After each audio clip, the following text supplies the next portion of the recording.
തദ്ദേശ തെരഞ്ഞെടുപ്പിൽ ഗുരുതര ആരോപണങ്ങളുമായി പ്രതിപക്ഷം സ്ഥാനാർത്ഥികളെ ഭീഷണിപ്പെടുത്തുന്നുവെന്നും നിസ്സാര കാര്യം പറഞ്ഞ നോമിനേഷൻ തള്ളുന്നുവെന്നും വി ഡി സതീശൻ ആരോപിച്ചു. പത്രിക തള്ളിയതിനെതിരെ കടമക്കുടിയിലെ സ്ഥാനാർത്ഥി ഹൈക്കോടതിയെ സമീപിക്കും.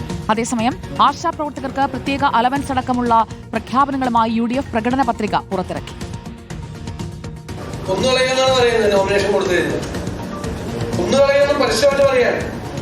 എത്ര വോയിസ് റെക്കോർഡ്സ് പുറത്തു വന്നു? ഇതൊക്കെ ഈ മുഖ്യമന്ത്രിയുടെയും പാർട്ടി സെക്രട്ടറിയുടെയും ജില്ലയിൽ നടക്കുന്ന സംഭവങ്ങളാണ്.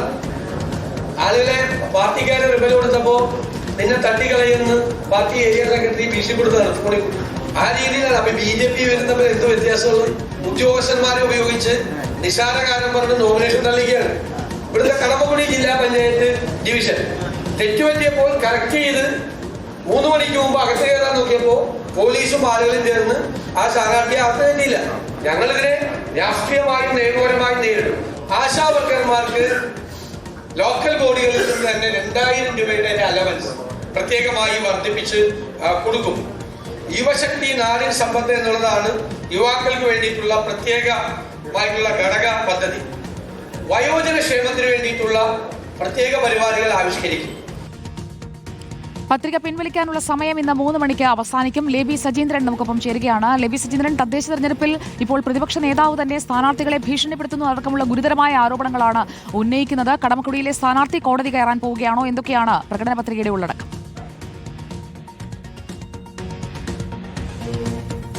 പ്രതിപക്ഷ നേതാവ് വളരെ രൂക്ഷമായി തന്നെയാണ് ഇന്ന് ഈ വിഷയത്തെ കൈകാര്യം ചെയ്ത് സംസാരിച്ചത്. അതായത് ഉദ്യോഗസ്ഥ തലത്തിൽ ഭീഷണിപ്പെടുത്തിക്കൊണ്ട് ഇത്തരം സ്ഥാനാർത്ഥികളെ പിന്മാറ്റുന്ന രീതിയിലുള്ള നടപടിക്രമങ്ങൾ നടക്കുകയാണ്.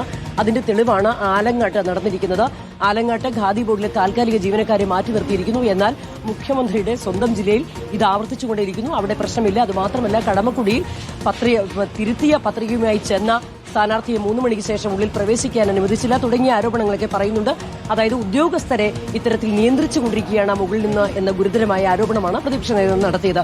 ഒപ്പം തന്നെ പ്രകടന പത്രിക പുതിയ കേരളത്തിനായി പുതിയ പദ്ധതികൾ എന്ന തലക്കെട്ടോടുകൂടിയാണ് ഇന്നത്തെ ഇവിടെ ഇത് പദ്ധതികൾ അവതരിപ്പിച്ചത്.